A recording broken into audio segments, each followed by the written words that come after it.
Good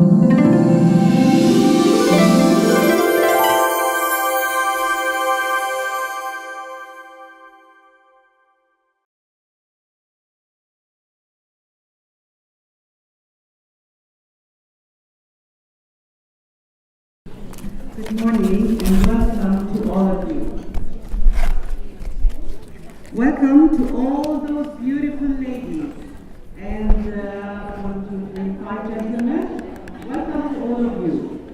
We welcome you today on our second day of our Women's Socio-Economic Empowerment Conference.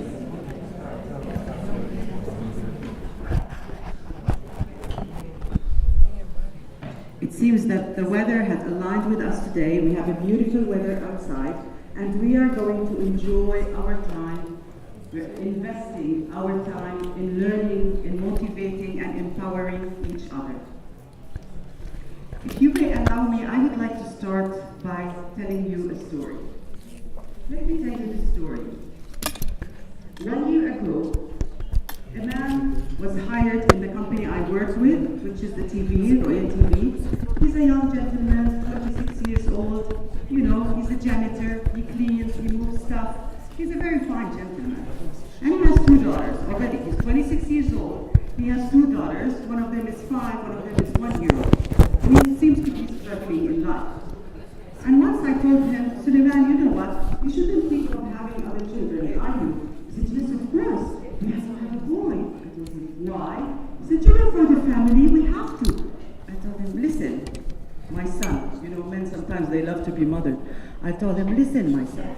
When your daughters are brought up poor, not well educated, weak, your family is not going to come to support them. You are responsible for them, for their education, for empowering them to become strong women, to stand up by you, and to be strong, to be able to live alone in this tough life. He said, oh yeah, you think so? I told him, of course. You go tell your wife to go to the health center. I told him about one kind of contraceptive. And my kids were telling me, Mom, why you tell the man this way? I said, well, okay, sometimes you have to support people. They just don't know any better. So I told him, postpone the baby boy till 4 years old. He said, okay, and what can your wife work? Can she cook? Can she sell cooking? He said, no, you know, she's not a university graduate. You know, sometimes obstacles, they come right in front of your face. Listen, son, she doesn't have to do that. Can she teach schoolgirls? He said, yeah, our neighbors, we have many schoolgirls of Syrian refugees. Their mothers are illiterate, they can't help them. Then tell her to ask the neighbors, would they like someone to teach their children? He said, okay, he went. And then he came back. He told me, Randa, you know, I really can't thank you enough. Imagine the neighbors of my wife had asked her before if she can give private lessons to their daughter, and they will give her 50 JDs a month. He said, okay, if this is their budget, it's fine. It's better than zero. And he was so happy. He was so excited. And then, a month later, he said, you know, our life had really changed. My wife is very happy. She's not frustrated. She doesn't complain of the little girls. And I'm working, she's working, and I also found another job through a guest who comes to the TV. We are happy. I told him, see, that's how life is. If you want to live a happy life, nobody will change your life. You are the person who is responsible for your life. And the moral of the story is sometimes we need to support each other, regardless who we are, because it's not us and them. It is us. It is we. We are one. So what I mean, from our places, all of us, we can always empower, educate, inform others in order to push each other to empowerment, to a better society. Things doesn't have to come from up the ladder. We can start as people supporting each other. So that's what I wanted to tell you, and I hope today we belong to each other because we all share one purpose: to empower women wherever they are, to make our place a better world. Thank you.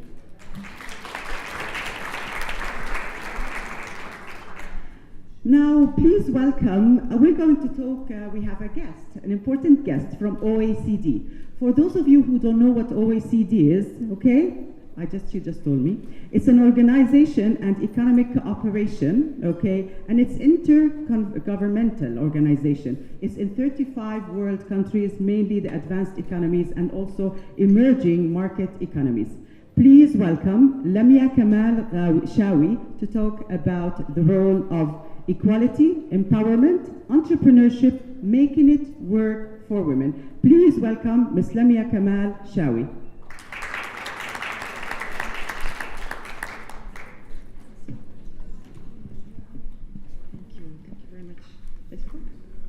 Thank you very much.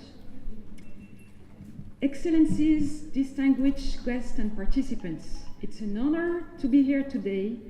I want to congratulate all the women, all the beautiful ladies, as you mentioned, in this room for their personal and professional contributions to gender equality, both in Jordan and around the world. In particular, I want to acknowledge Rana Dajani, the force behind this admirable convening. Please give her a applause.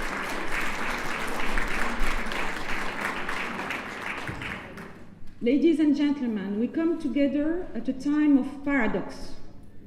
Some countries are pushing forward gender equality in new ways.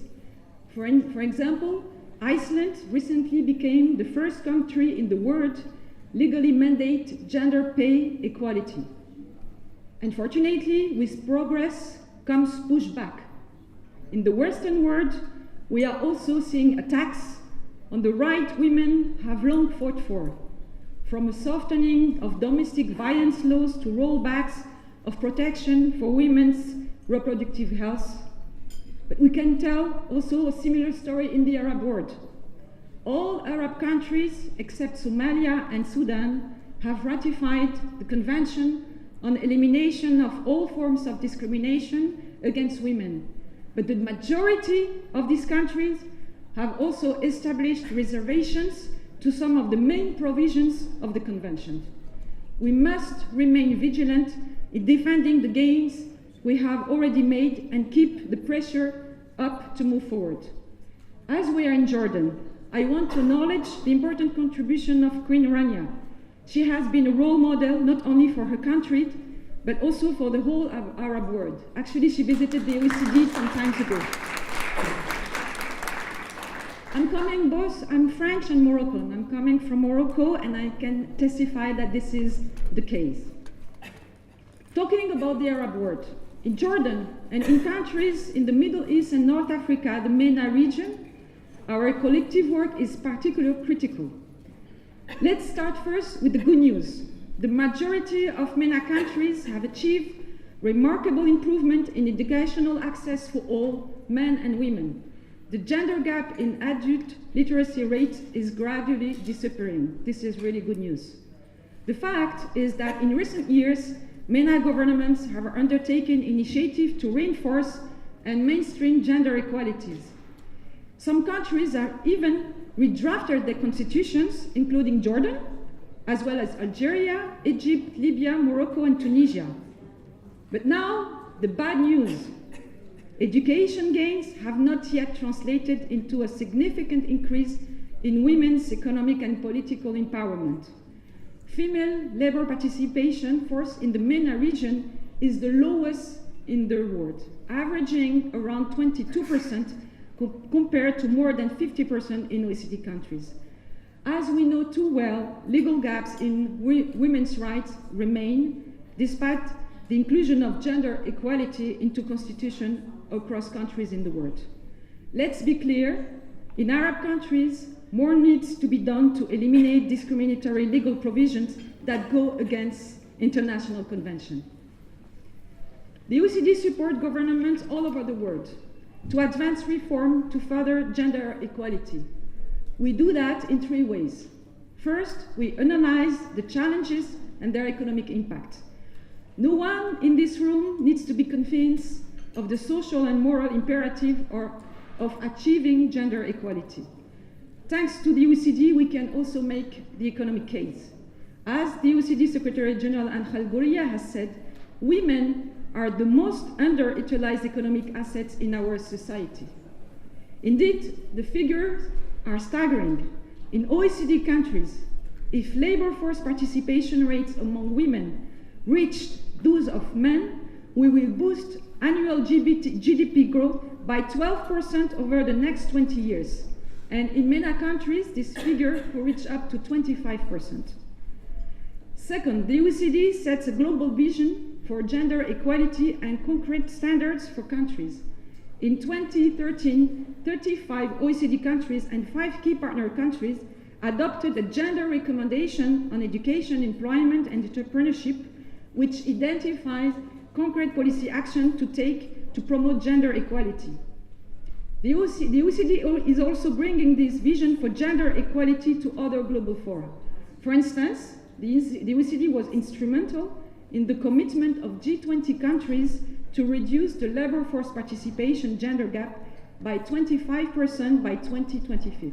Actually, now we are in the process of monitoring progress for all G20 countries. If this goal is reached, 100 million more women will join the labor force, and this will make a difference. Finally, the OECD goes beyond data and best practices. We work with government to put our recommendation into action and ensure effective implementation. In doing so, we also take a regional approach.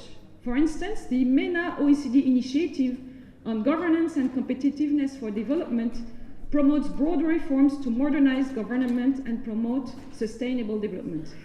For each of these issues, we apply the gender lens. I was talking to one of my neighbors in the table, and actually she has participated in this networking.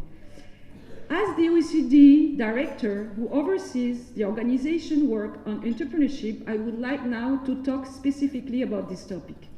Women, along with seniors, young people, and immigrants, are what we refer to in our work as the missing entrepreneurs. Actually, we are producing every 2 years this publication, The Missing Entrepreneurs, and we are looking specifically at all these disadvantaged groups, the excluding entrepreneurs. And women, of course, are part of them. In the MENA region, the entrepreneurship rate of men is over 3 times that of women, the largest gap in any region in the world. Women entrepreneurs face many obstacles. Social and cultural attitudes discourage women from self-employment. Other barriers include lower level of relevant skills, poorer entrepreneurial networks, and difficulty accessing startup financing. We are seeing some innovative solutions, however. For instance, countries like Korea are helping women entrepreneurs access to public markets. But we need to remind that worldwide, it is estimated that only 1% of public contracts go to women-owned businesses. Of course, broader institutional conditions are also needed to be improved. Family and tax policies affect women's likelihood to pursue entrepreneurship. An often neglected issue is how maternity policy apply to women business owners. Another key aspect is culture. Women entrepreneurs must also be role models and help women deepen their entrepreneurial networks. I know that there are many of them in this room. With our series of country reviews of women's entrepreneurship policies, we are looking at all these issues, and we are helping countries to put this idea into concrete actions. Last but not least, if we want to advance gender equity for more fair and prosperous societies, women must have a seat at the table of the decision making.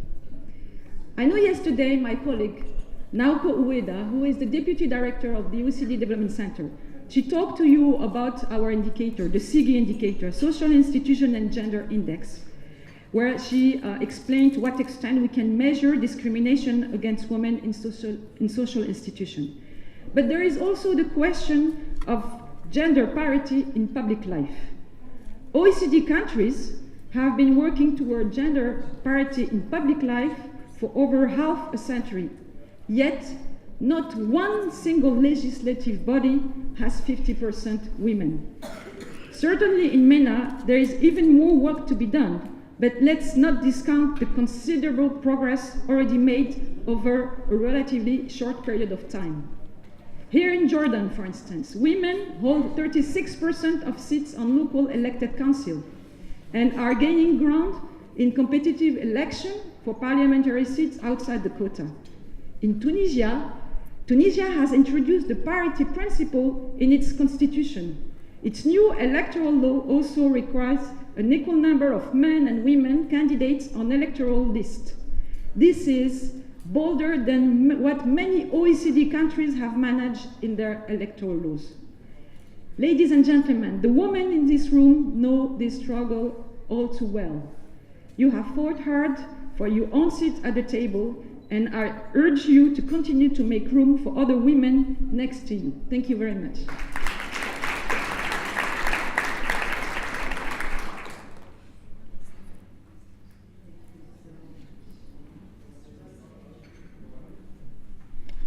Thank you so much. Okay, so now we move to another field. Yesterday we saw women in parliament, we saw women in the economy. We also spoke about competencies needed for women to enter the 21st century's job. And we also spoke about funding and the access to finance for entrepreneurship, for entrepreneur women. Today we're going to see women in science, and we are very proud to have a group of Arabic women participating with their own papers and their own contribution to science, medicine, and the different fields. Please welcome our first scientist, Dr. Rana Dajani. She's an associate professor and in molecular biology in the Hashemite University. She also started and founded an initiative. It is called We Love Reading. This initiative is in 30 countries around the world, which really encourages reading for pleasure. Please welcome Dr. Rana Dajani. All right. Assalamu alaikum wa rahmatullah, which in English is peace be upon you. أنا بفضل أتكلم باللغة العربية الفصحى لأنه نحن لغتنا الأم دائما هي بتخلينا نكون مبدعين وفخورين، وهي معروفة علميا بيولوجيا. إذا الواحد ما بيفكر بلغته الأم ما بيقدر يبدع ويطلع للعالم. هلا مع هذا الكلام وأنا بدي أتكلم باللغة العربية الفصحى، أنا يعني أشعر بالخجل إنه لغتي العربية الفصحى مش قوية كفاية لا خلونا أنقل الرسالة اللي أنا بدي إياها باللغة العربية الفصحى. فلذلك اعذروني رح أتكلم باللغة الإنجليزية بس بدون فخر كثير، إنما الفخر إنه باللغة العربية. الله يسلمك. All right, so I wear 5 hats. Actually, I play 5 roles in my life.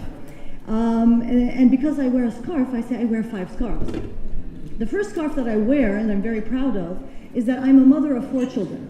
And I think that's the most important role I play in my life because nobody can substitute me in my family at all. And we all know that. We are the prime, most important people for our children. And this is not just because of culture and society. This is backed with science and evidence that the presence of a caregiver, especially a parent, most importantly a mother, with the child in the first 5 years of their lives is the most important thing you can do for your child to make sure that the connections between the neurons are maintained and extended and expanded so that your child can grow up to be a productive adult who is socially and emotionally balanced and can be productive in their society. The second scarf that I wear is that I'm an educator. Actually, I was a teacher for 10 years.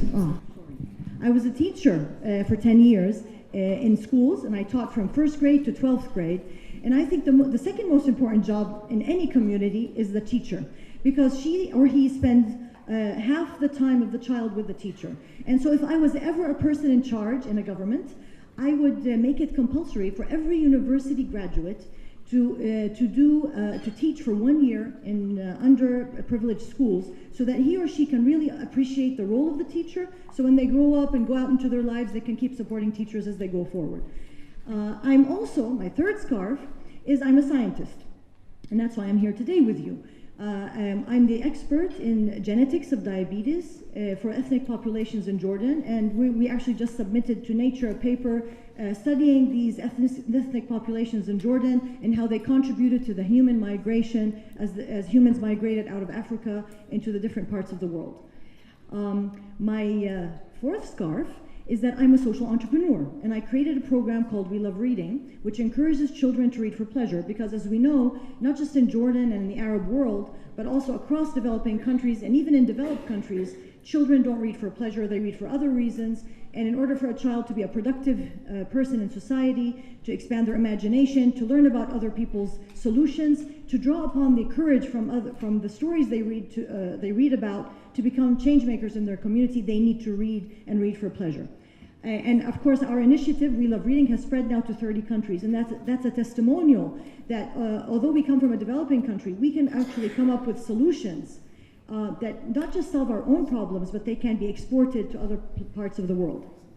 My last scarf, the fifth one, actually I did not earn it. It was thrust upon me, and I'll tell you the story. So 2 years ago, I got an email from an organization in Britain that I was chosen to be one of the 20 most influential female scientists in the Islamic world. Wow, that's great, thank you. And then, so I was reading in the email and I was scrolling down, and I realized that for every female scientist they had given a title. So there was the cardiologist, the mathematician, and so on. So I was going down to see, okay, I want to see what did they give me as a title. You know, I told you what I do, right? And they had given me the title of the Islamic feminist. And I said, no, you can't do that, because when you say Islamic, all the Western world is going to look at me and say, I wonder what she's about. And then when you say feminist, all the Eastern world is going to look at me and say, what is she doing? And so I ended up with nobody. يعني بالعربي طلعت بدون حمص وبدون فول بدون شيء. So I emailed them immediately and told them, could you please change the title? You know, name me anything, educator, change maker, nothing. And they responded, no, Rana, that's what you do, that's what you say, because I write a lot. And so since then, I've been actually on a journey of trying to redefine what Islamic feminism means to me. And this is a lesson. Rather, we all get thrust into stereotypes that we don't agree with. So it's up to us to redefine what it means and to own that title and make a new definition. So actually, this is a call to everybody. Since we have so many women and men in the room, I'd love to hear your opinion. What do you think an Islamic feminist is? So I can add it. I'm writing a book about it, so we can add to that to really know what it is and own it. All right, now, I'm a biologist, and in the spirit of evolution, because I'm an evolutionary biologist, you know, millennia ago, there were actually two groups of Homo sapiens, meaning humans. That's the scientific name for humans. And these two groups of humans, one group was sitting around a fire and telling stories, and the other group was looking upon those people telling stories and saying, they should be doing something more useful than just sitting around a fire and telling stories. Well, guess which group survived? The one that was telling stories. So apparently, telling stories is very important for our survival, and it has been selected for by natural selection. So in the spirit of evolution, I'm actually going to tell you my journey in a series of stories that will be, hopefully, that you can learn lessons from as we go forward. So that's why I'm called the storyteller. All my neighbors and the kids, they know Rana is the storyteller, Hakawati. And I'm going to start by saying, so I started my life like most females in Jordan, and I think in the Arab world, is that if you're really smart in school, you go into medicine. And if you don't get into medicine, you go into pharmacy. And if you don't get into pharmacy, you go into nursing. And then you keep going down the line until you reach something else. All right? And so I was on that same trajectory, but then I decided I didn't want to go into medicine because I was scared. I was scared of making a mistake, you know, forgetting something in somebody's body or killing someone by mistake, which, you know, ultimately you're going to face that dilemma. So I thought, no, I'm not going to do that. I trusted my gut feeling, and I said, I'm going to be a scientist. So as a scientist, I can still contribute to society, to science, to humanity, to making lives better, but I could sleep at night. And if I made a mistake, it would be with mice, and I can handle that. And so I became a scientist. However, in Jordan, we don't have PhD programs. So actually, I just finished my master's, and I was thinking what to do. And I'm just going to say here, when you choose to do what you love, actually life becomes fun. So because I chose to do biology and science because I love it, work became play. And actually, I enjoy every minute of my life, even now when I'd have to travel an hour to Hashemite University and come back. To me, I am having a ball. And why? Because I am doing what I love. So that's one lesson is, you know, do what you love. Follow your passion. Don't do what other people tell you to do, because that way you will be happy, and if you're happy, the people around you will be happy. Anyway, so I couldn't be the scientist I wanted because there was no PhD programs, and I was not going to travel outside of Jordan. This was a long time ago. I'm pretty old. I'm almost 50. So I became a teacher, right? Most people who graduate from sciences become teachers. And that was my 10 years of being a teacher. But I still wanted to be a scientist. And who was the person who encouraged me to really actually find my dream? It was my husband. So my husband found an ad in the newspaper that the Fulbright was offering PhD scholarships. And he said, Rana, isn't that your dream? I was 30. I was pregnant with my 4th child. And that was my dream. And so I applied, I won the scholarship. My husband, he was an Air Force Lieutenant Colonel, he resigned so that we could all go together as one family to the US. So that's the second lesson, is that we forget about the men in our lives. We have great men in the Arab culture. And usually what happens is the media highlights the negative stories of men. Every community, every culture has negative and positive people and components and so on. In our part of the world, the media somewhere, is highlighting what they want. So it's up to us to take control, again, and redefine who we are, and tell those good stories, those positive stories about the men and women in our lives. And I know there are many of these men around that have made us all who we are today, because it takes a team, it takes a village, it takes everyone to be part of this. So after that, we came back to Jordan. And I became a professor at the university, and I wanted to start my lab. So I'm going to speak a little bit about the challenges of being a scientist in Jordan. So, all right.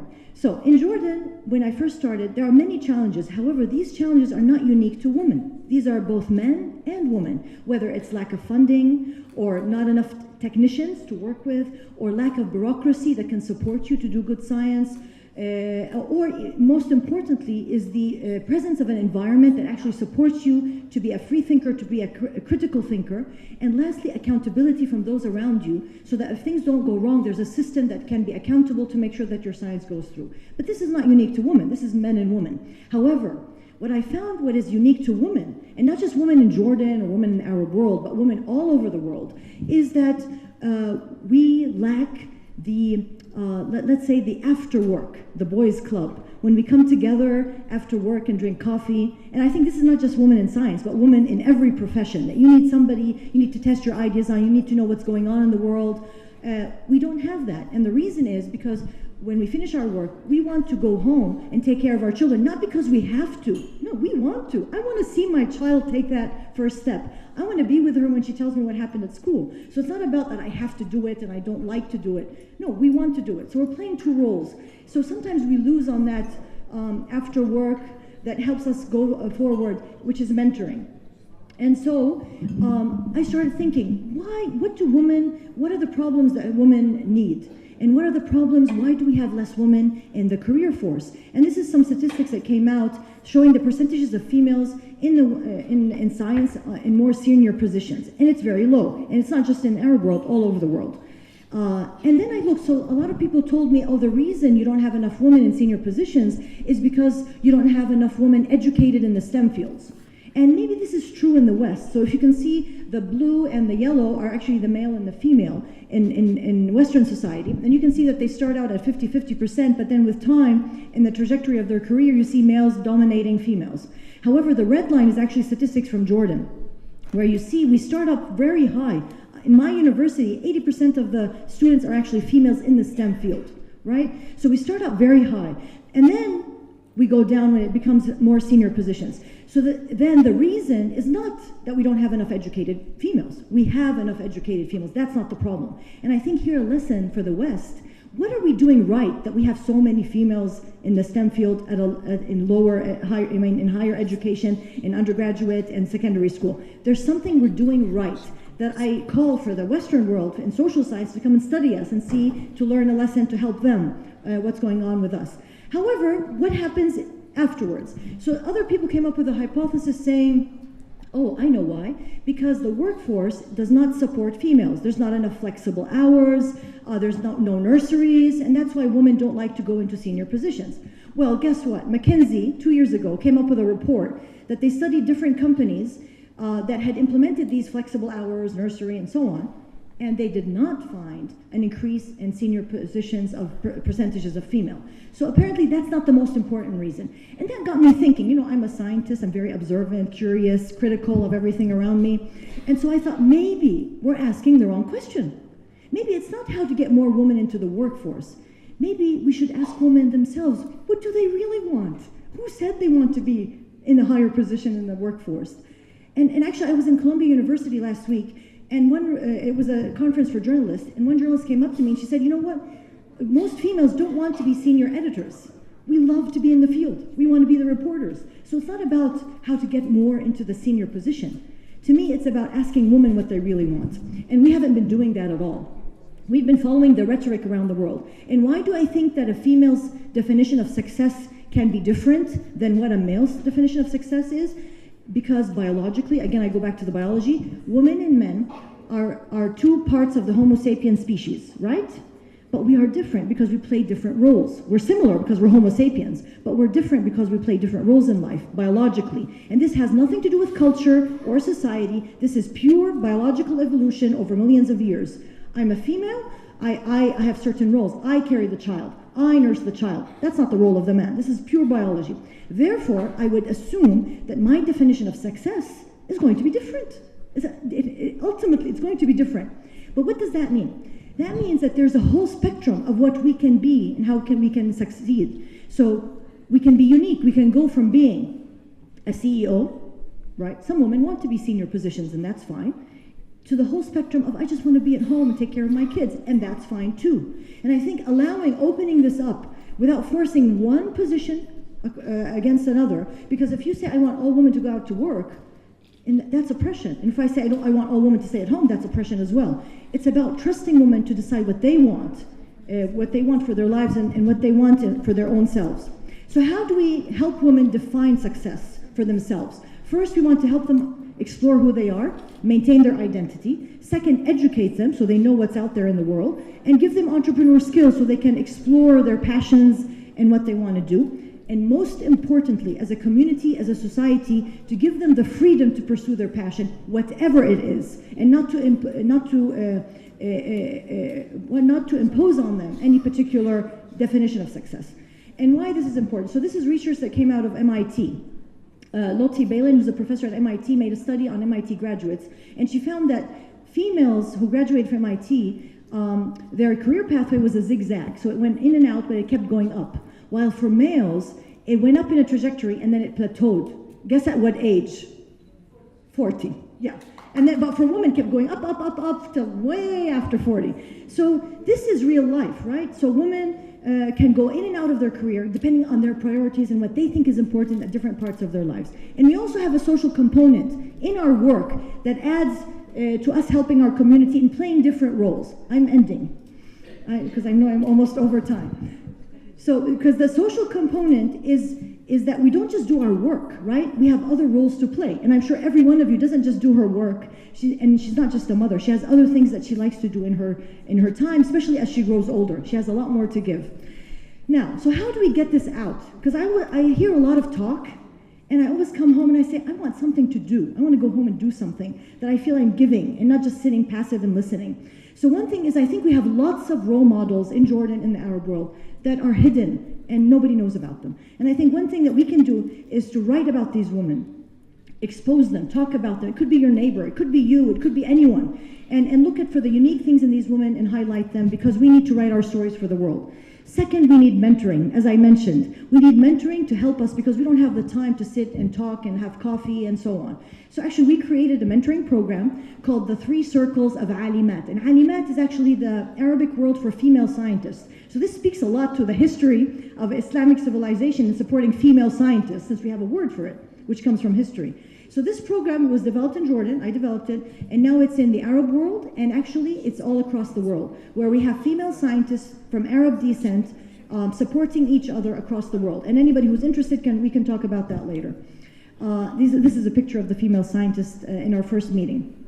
So what are the lessons learned, other than the ones I mentioned? One, this is a message to international development. International development comes into developing countries with very good intentions to help, to make a difference. However, what they do is they bring solutions from outside and plop them on top of us, and then they leave and everything goes, disappears. International development should pay attention to trust the people on the ground, the grassroots people, and support them for them to create the solutions for their challenges, because they know better the challenges and they know better the solutions for those challenges. And a second thing, for scientists, as scientists, we owe it to humanity and to the world to uphold justice. So if we see something going wrong, humans being subjected to atrocities, it is up to us to speak a word against that, as Rima Khalaf did recently in the UN. And do you think we're going to make a difference? Most people tell me, Rana, you're one, I'm one, we're not going to make a difference, right? And that's what all people say. Like, who am I? I'm not going to make a difference. It's the government, it's the generation, it's the times, it's politics. But I believe otherwise. This is, again, science. This is the chaos theory, which is a physics theory. It says, when the butterfly flutters its wings in China, there's a hurricane in the Atlantic. Every one of you is a butterfly. You can make a little difference, which is it's a hadith by Rasul sallallahu alaihi wasallam. لا تحقرن من المعروف شيئا. Do not belittle any good little deed. When you do one little thing, that eventually, according to physics, will make a change sometime, someplace. You'll never know about it maybe, but it will make a difference and you have to believe. So everyone is waiting for all of us. And I always read to my kids every night before they sleep. And this is the last page of Dr. Seuss, Oh, the Places You'll Go. And in the last page it says, and will you succeed? Yes, you will indeed. 98.75% guaranteed. Woman, you move mountains. So with that, thank you very much. Thank you for this amazingly motivating speech. And women, yes, indeed, you can move mountains. Dr. Rana Dajani said, when you choose what you do, life becomes fun. And it seems we have another life that is fun. We're going to meet now another scientist, Ilham Jadayel.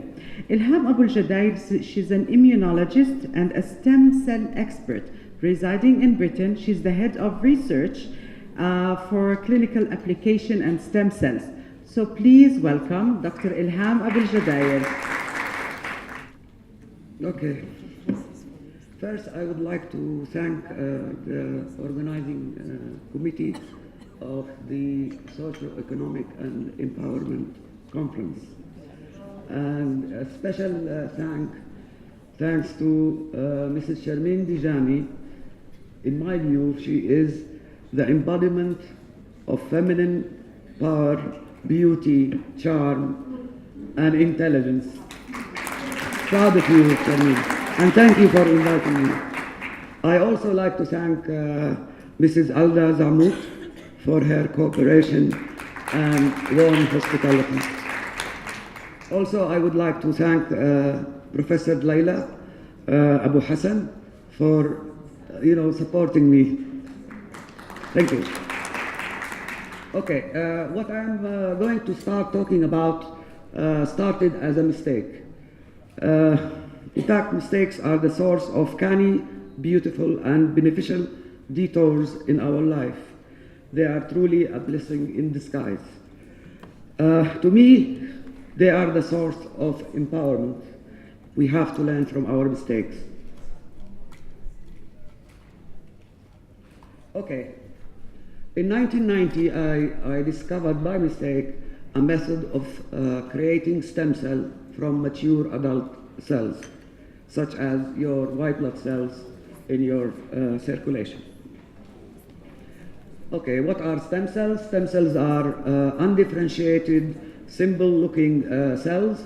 However, when they decide to develop, they will proliferate and specialize to become muscles, neurons, skin, hair, sperm, eggs, everything in our body.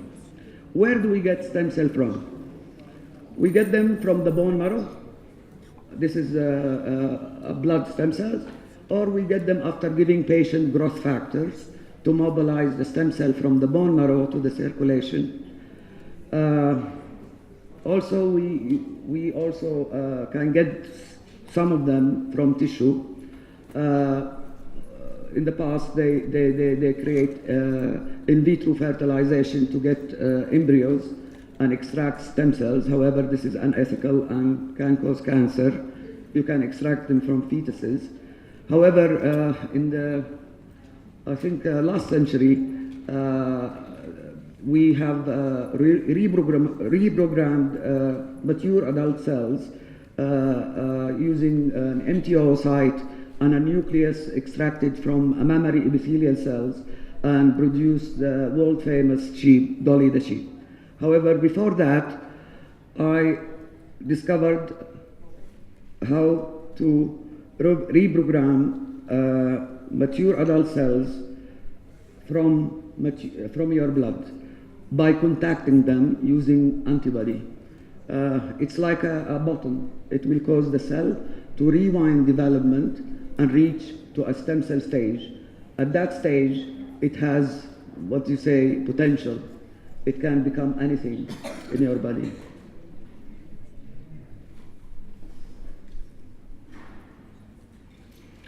For example, this is white blood cells on the right. We can convert it to a stem cell stage, and at this switched point in development, it has a choice. We don't have choice. Stem cells have choice. They can become blood, neurons, heart, whatever, and also have the chance to go back and become white blood cells. For example, this is from a patient, white blood cells. We can create the entire human blood, red blood cells, immune system, platelets, sapphire, everything that is important in fighting infection. We can also, from your white blood cells, we can generate your brain, your neurons. We can use scaffolds, and we can put stem cell on them, and they can grow and form neurons, fully mature neurons. You can use them in spinal cord injury to, reconnect the spinal cord. This is neurons from your white blood cells or anybody's white blood cells, stained. Okay, we can also create heart cells, very important. You know, there is a lot of people with congestive heart failure. They need the heart transplant. But from your white blood cells, we can generate a stem cell that is able to give rise to cardiomyocytes. We can generate bone from your white blood cells. Bone is very important in dentistry for teeth implant. Bone is very important for reconstructive surgery, especially after cancer. So we need bone because at the moment they use grafts from another part of your body, or they use from cows. Here you can make it from your own blood. We can create liver. Liver is very important. When the liver becomes cirrhotic, you need a liver. We can create germ cells. Germ cells are like the sperm and the egg from your white blood cells. This is how stem cell field is pushing the frontier. It's good for making animals, not human. We can make hair from your white blood cells. This is hair follicle. I play a lot in the lab. Okay. We have actually, before we started in the clinic, we have collaborated with George Washington Medical Center in Washington, USA, tested it in animal to show that it is really effective in rescuing, let's say, animals that have been exposed to radiation, because this is very important for bone marrow transplant. We have also collaborated with them on giving a small infarct to rats and infusing the stem cells into the rat heart and engrafted. Here you see blood vessels in the heart of rats. Here XY chromosome, just to... The procedure, what is the procedure? The procedure involves inserting cannula in both arms to harvest white blood cells.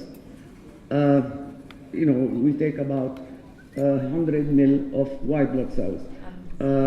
You don't lose your blood because it goes back to you. Then we expose the white blood cells. This is a device that we developed to make stem cell, any type of stem cell, depending on the disease. Whether you have multiple sclerosis or Parkinson or Duchenne muscular dystrophy. So it is very specific, and it's one use because it's cartilage. However, for third world country, because it's expensive, that device, we have designed this one in collaboration with an American company called Origin Biomedica. So you don't need electricity. This one you just hook the bag to the white blood cells, and then add this, add that, wash, and then infuse to the patient. What is that? We have collaborated with the Indian Council of Medical Research to apply it in aplastic anemia. This is a disease where it is acquired. It causes the patient to bleed, to contract infection. Literally, he dies in 2 years. So we have successfully unpublished this work, rescued the life of people that had months to live. This is the bone marrow before, it's empty. It does not produce anything. It's hollow. However, after we infuse the stem cell into the patient, you see the bone marrow teeming with stem cells and immune system, red blood cells, everything. We also collaborated with the Pakistani medical research on thalassemia. Thalassemia is a problem also in Jordan. And we applied it first autologous, just for safety. And then what we noticed is that blood transfusion requirement got reduced to 50%. And this was due to fetal hemoglobin, which is usually is correct. It's not the adult hemoglobin, it's the fetal one. So the transfusion requirement was 50%. His own, yes. But now we are going allogenic from a sibling. But first we have to demonstrate safety.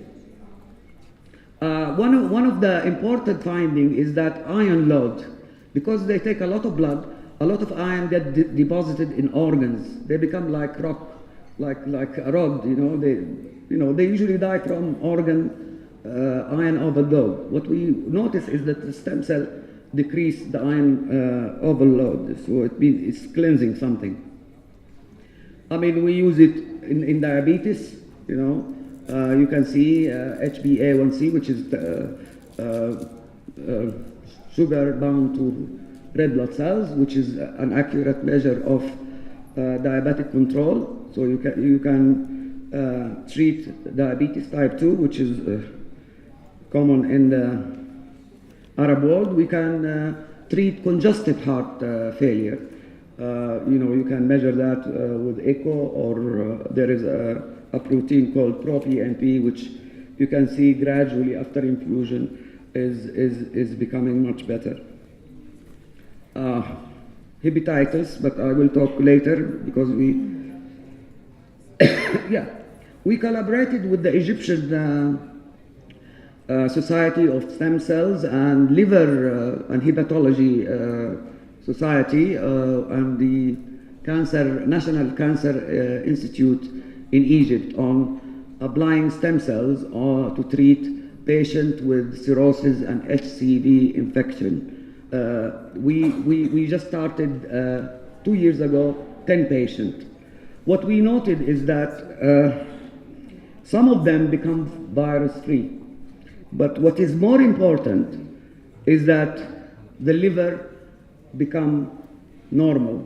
It was cirrhotic, but with time you can measure this, for example, albumin, which was very low, but after a while you can see albumin reaching normal level. It doesn't happen overnight. It's a gradual process. Even the virus is gradually disappearing from the patient blood. Egypt has a problem with hepatitis. and cirrhosis. And we plan to do further 30 patient just to, what do you say, the number is very important. And we're trying to raise finance to do this study. What is that? Yeah, type 1 diabetes. Yeah, we did like 5 patients. We noted that C-peptide, which is a precursor of insulin, get produced in these patients. However, some patients have resistant type 1 diabetes, so you need to give them more than one infusion. Maybe we need to give it, what do you say, locally via hepatic portal vein. Treated muscular dystrophy. We treated multiple sclerosis. In fact, stem cells is a cure in multiple sclerosis. You will be surprised. Most of our patients are people that are suffering from multiple sclerosis. And you can see, within 6 months, you can see lesion disappearing. People don't relapse. They don't relapse. They are not on any Rebif or any these expensive drugs. From one infusion, they do regain their movement, no doubt. But they need to have physiotherapy with it. I mean, you can see, before and after. You have a lot of MS in Jordan, actually. You need to get exposed to the sun. Trust me. I mean, yeah. I mean, you can see here before and after. Yeah, but what's wrong with the sun? Yeah, sun, and because don't take calcium tablets because it will precipitate in blood vessels. So just take vitamin D and eat your, labna and yogurt and whatever. This is again. Okay, we treated motor neuron disease. In fact, they survived after giving them neuronal stem cells. I mean, this is, because it affects the motor neurons, so they will stop breathing or choke. So, we have improved.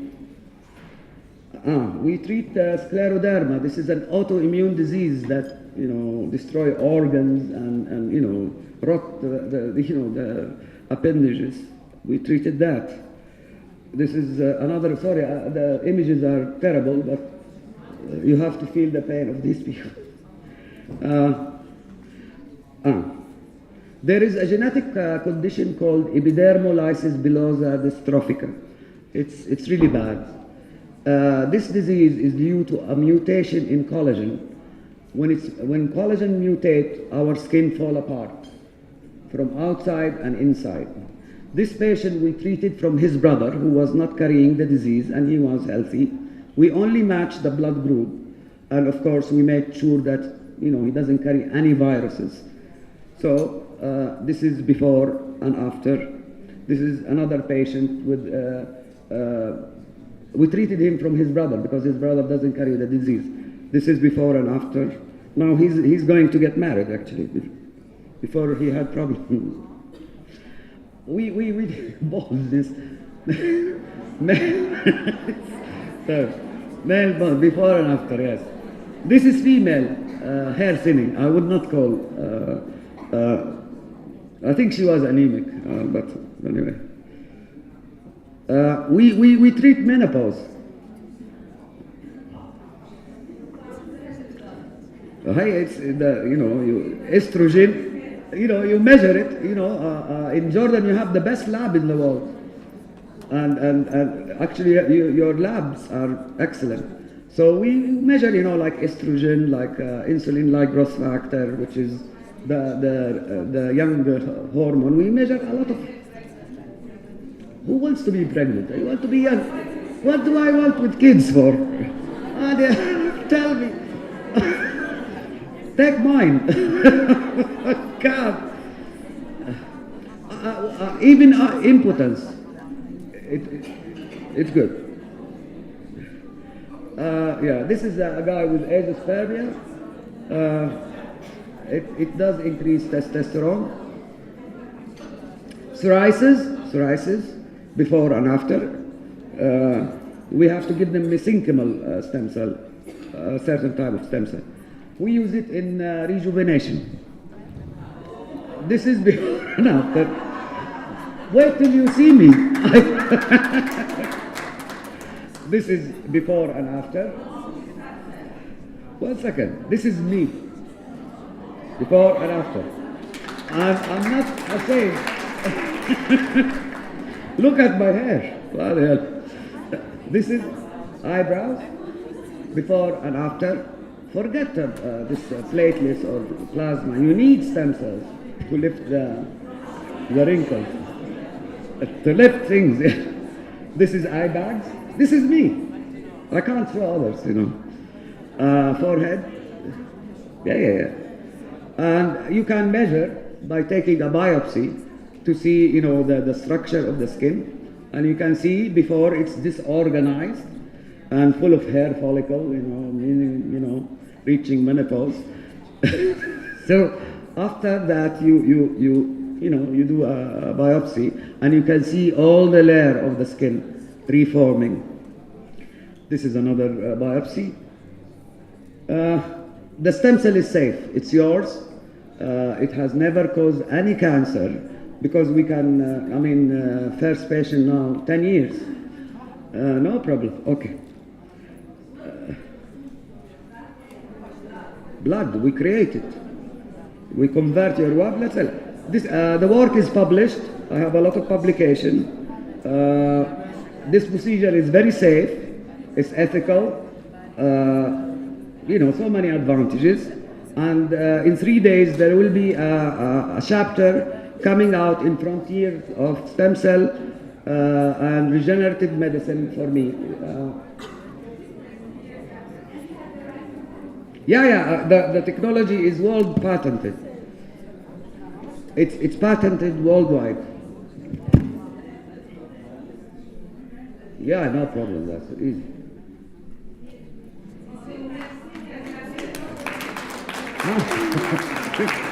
Thank you very much. Thank you for this interesting, informative session. Of course, we're going to leave some time for questions. Okay, if you have some questions on the success story of Dina or her initiative, Dr. Rana Dajani, also Dr. Ilham Abu Jadayel. But now let's move to another scientist who seems to be really enjoying life because she chose what to do. Our scientist now, she's a physician and she's a professor. She's one of the pioneers in the field of nanotechnology. Dr. Laila Abu Hassan, she's a professor at the physics and a member of the Council for Higher Education in Jordan. This scientist is going to tell us about nanotechnology.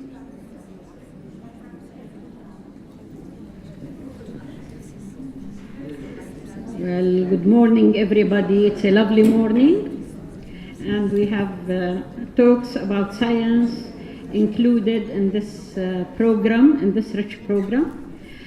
I'm going to complement the triangle.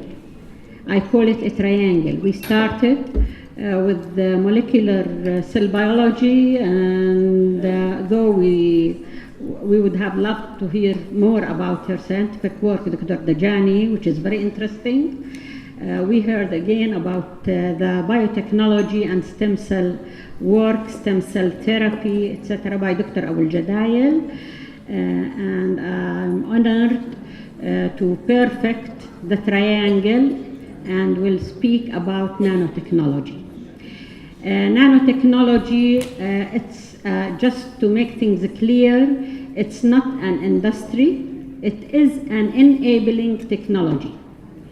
It enables other subjects, including the industry, including biotechnology, including all the subjects. Actually, when we were asking at the very beginning, we started early in 90s in that, and maybe back in late 80s, but it wasn't titled by nanotechnology. We used to ask, where could we apply? And then come the other day saying, well, it could be, I haven't thought of anything that it couldn't be applied to. So that's the thing. First, I'd like to make you aware of what do we mean to have, to imagine what's the dimension we're talking about. The relative ratio between a nanometer here on the right, if I compare it to a football soccer, of the soccer game, 25 centimeter or 20 centimeters in diameter, then it's similar to the comparison between this football to the Earth planet. That's the measure, just to have an idea.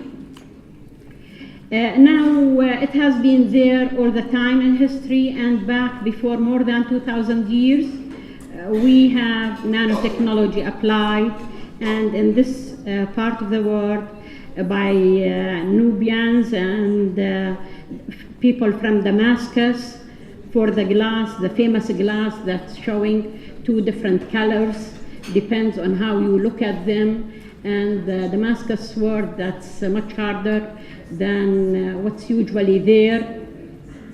So these have been proven nowadays that it is nanotechnology based technology. If it has been there so long, then why now we talk about nanotechnology? Simply because we want to understand what's going on. We want to be able to repeat and repeat and reproduce. And at the same time, we need to see and measure. So the measuring equipment is actually the crucial factor. Why is it so popular and we can use it everywhere? The nanotechnology used usually between 1 nanometer and 100 nanometer. It's clear on the scale. And if we look what does the scale have, we see that a single atom is far smaller. It's much, much smaller. The DNA diameter is close to that region. And then we look, we see the drug molecules there, well within the region. And we see the protein molecule there, well within the region. And we see the transistors, how they have evolved in size, of course, by reducing the size. Nowadays they are less than 20, okay, nanometers. And then if I continue to look, I will see the viral cell, the bacterial cell, the human cell, all they are close, not far, so we can deal with them. And most important is the drug molecule that's sitting over there. This gives us an idea of why we think it can be applied everywhere. If I think in terms of what to do with them, lots of applications, it never comes to an end. Starting with increasing efficiency in solar cells, changing the fuel cells into something portable, nice and easy, small size, for food, for energy production, for materials science, for self-cleaning, for etc. It never comes, the list never ends. Why do we look for that? Because we would like, the industry usually prefers to go to smaller sizes. That's one main reason. The other reason is, if I may explain, it is knowledge-based. And since it's so small in dimension, we have to realize that the amount of material used is very little. The promise of this nanotechnology is that the material, soon as it's at the nanometer scale, it acquires very different properties from the bulk counterpart. Yani if I have a bulk of aluminium, for example, or gold, for example, and then I go down to the nano size, the properties are very different.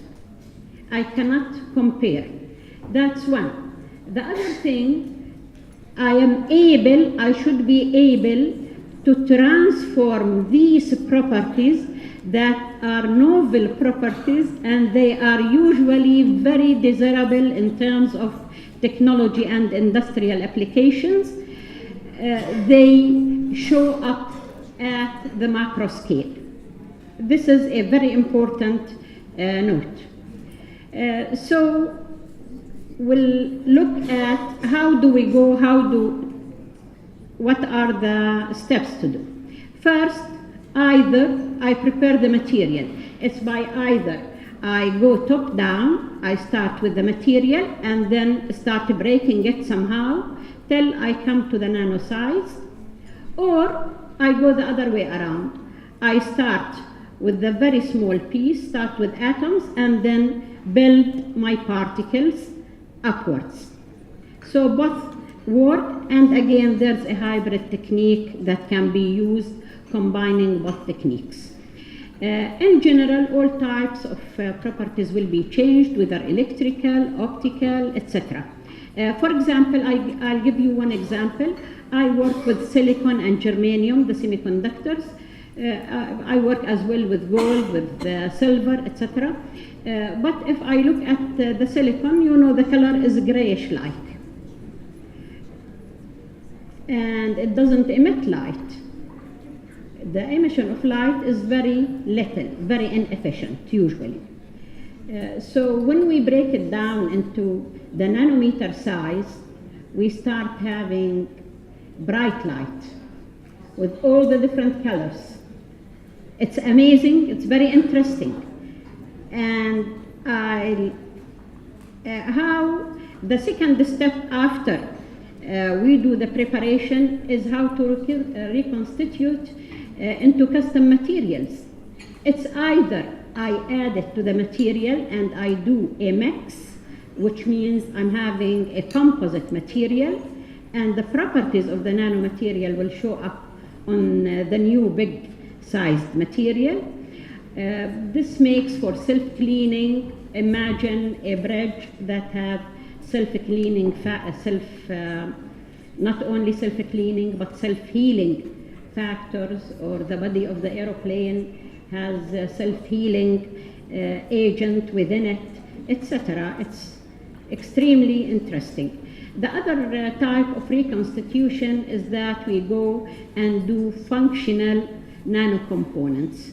Then we have very specific components that will be used. The famous example of the carbon conducting nanotubes that can be used for power transmission. Imagine we have to transmit the power from one continent to the other for the very long distances, etc.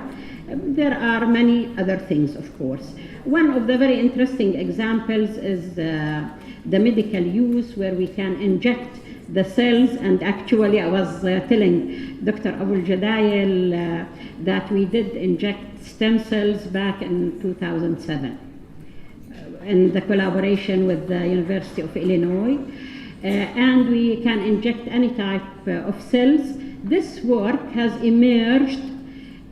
When we talk about, you will ask why you didn't make here, why, etc.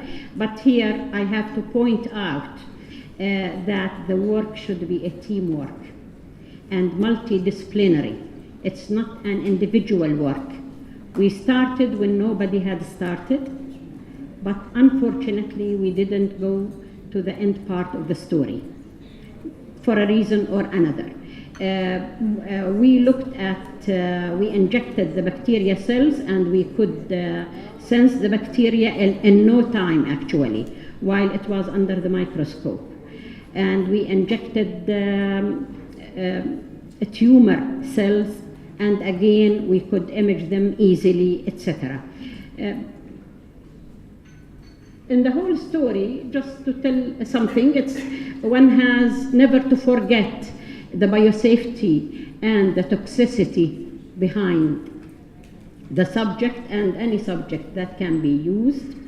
This has to be addressed very well. This is a result of a big international collaboration and funding from different parts. I would like to shed some light on the way that I use. It's an extremely simple technique, very easy to use as you can see it, but the thing is that how to deal with it and how to deal with the product of that.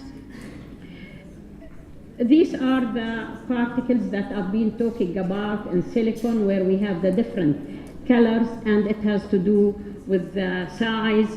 So in principle, I can articulate, I can design what I want. This is unprecedented in history. I can decide what I want to produce, sit down and produce it and work with it. The size selection and the geometry will change everything in the properties. So we can design that reasonably easily. That's our work about the imaging for and tagging of a tumor cell.